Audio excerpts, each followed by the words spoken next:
Meanwhile, the Supreme Court made rulings today impacting others who face deportation. That's as stock markets around the world brace for tariff turbulence, with the president threatening more could be coming. CBS's Erica Brown has the latest from Washington. Erica? Devin, today President Trump is not backing down from his sweeping new tariffs despite that market volatility and pushback from some lawmakers here on Capitol Hill. But the president says he is willing to negotiate with trade partners. And earlier today in the Oval Office, the Israeli prime minister says he's going to eliminate his trade deficit with the U.S. Stock market volatility continued for a third day as President Trump announced there would be no pause for his sweeping new tariffs. The European Union is preparing retaliatory tariffs against the U.S.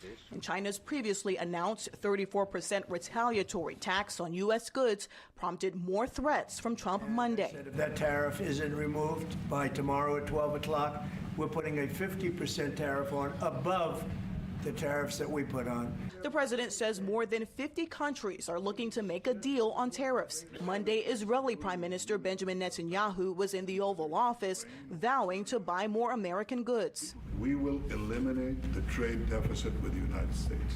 But the president did not agree to lift the 17% tax on Israeli goods, set to go into effect Wednesday, with more reciprocal tariffs on dozens of countries.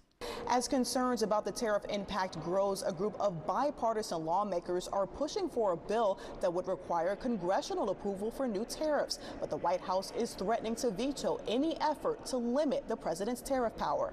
This is about having a discussion on something that's the constitutional authority of Congress. And in the Trump administration's legal battle over deportations, Chief Justice John Roberts temporarily paused a lower court's order to return Kilmar Abrego Garcia, a Maryland father mistakenly deported to a prison in El Salvador, back to the U.S. by midnight. Separately, the Supreme Court ruled that the president can use the Alien Enemies Act for deportations, but must allow time for legal challenges before the individual is removed. And President Trump also said today that the U.S. is planning for direct talks with Iran on their nuclear program, saying Iran would be in, quote, great danger if the discussions did not go well. But Iran says they're only planning for indirect talks with the U.S. Reporting from Capitol Hill, Erica Brown, WWL, Louisiana.